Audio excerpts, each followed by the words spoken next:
Olá, bem-vindos à nossa conversa de hoje. Temos aqui um material, fontes que trazem uma perspectiva um pouco diferente sobre Jesus. É baseado em registros Rosacrucis, né? A ideia é explorar essa ligação dele com um grupo chamado Essênios. Exato.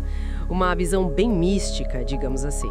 Isso. Então a gente vai mergulhar nesses textos e ver o que tem de mais curioso, talvez surpreendente. É importante lembrar, claro, que a gente está só relatando o que essas fontes dizem, tá? Com certeza. É uma análise do material que a gente tem em mãos. Bom, começando então. Quem eram esses essênios, segundo essas fontes? Olha, os textos descrevem eles como uma fraternidade secreta. Secreta? Sim, ligada a algo maior que chamam de Grande Fraternidade Branca.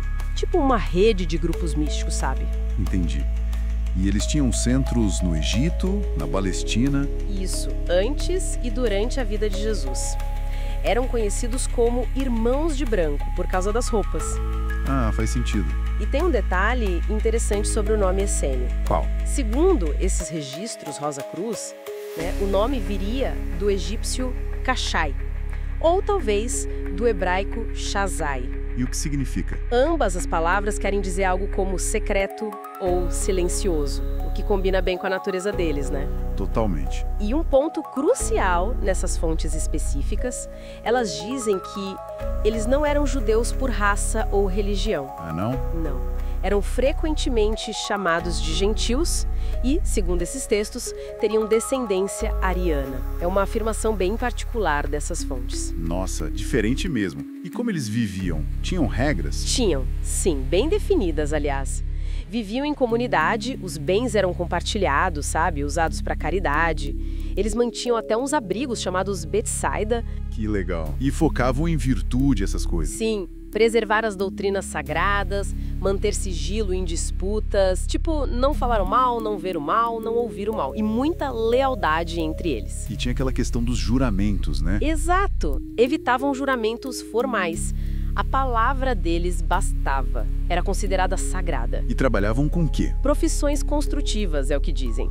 Carpinteiros, jardineiros, evitavam coisas como fazer armas ou serem açougueiros. Entendi. E como essa estrutura toda se conecta com Jesus, segundo essas fontes? Ah, aí a coisa fica mais intrincada. Os textos afirmam que José e Maria teriam sido membros ou pelo menos associados aos essênios. Sério? Os pais de Jesus? É o que as fontes sugerem. E tem mais. Sobre o termo nazareno. Que tem? A sugestão é que Jesus não era chamado Nazareno por ser da cidade de Nazaré. Aliás, essas fontes dizem que Nazaré era meio insignificante na época. Então por que Nazarena? Por pertencer a uma seita mística, os nazarenos ou nazaritas. E essa seita seria assim muito ligada aos essênios, talvez um ramo deles. Nossa. Até João Batista é mencionado como sendo nazareno também. Isso muda bastante o contexto da formação dele, né? Da educação inicial. Completamente. A fonte descreve uma escola importante no Monte Carmelo. No Monte Carmelo? Sim, mantida por essênios, nazarenos, nazaritas, e Jesus teria estudado lá depois dos 13 anos. Uau! E não para por aí, fala também de viagens dele para aprender. Egito, Índia, Grécia. Buscando conhecimento com quem? Com magos, mestres, gente ligada a essa fraternidade maior que mencionei antes. Uma busca por conhecimento místico, né? Entendi.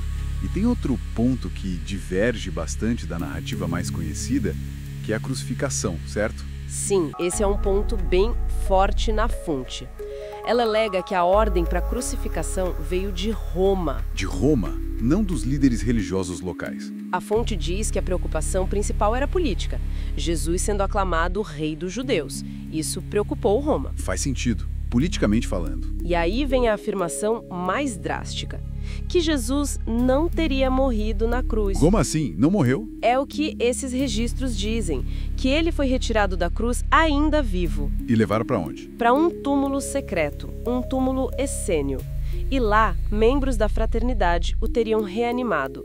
Mencionam até um detalhe, que os ossos dele não foram quebrados. Era comum quebrar as pernas para acelerar a morte, né? Sim, sim. E como não fizeram isso com ele, segundo a fonte, isso teria ajudado na recuperação dele.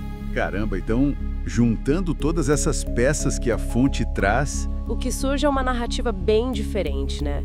onde os essênios tiveram um papel assim central, mas oculto na vida toda de Jesus. Desde o nascimento? Exato.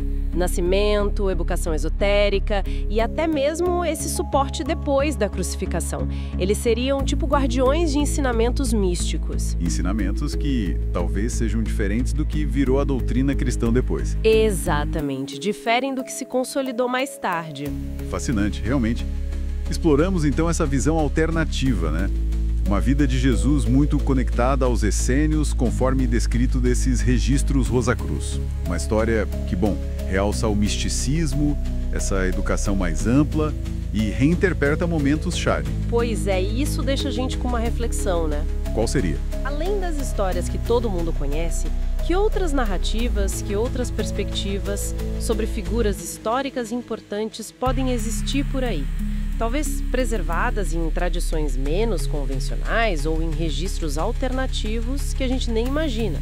É verdade. Algo para se pensar, né? Que outras histórias estão esperando para serem descobertas ou reavaliadas. Exato. Fica aí a questão no ar.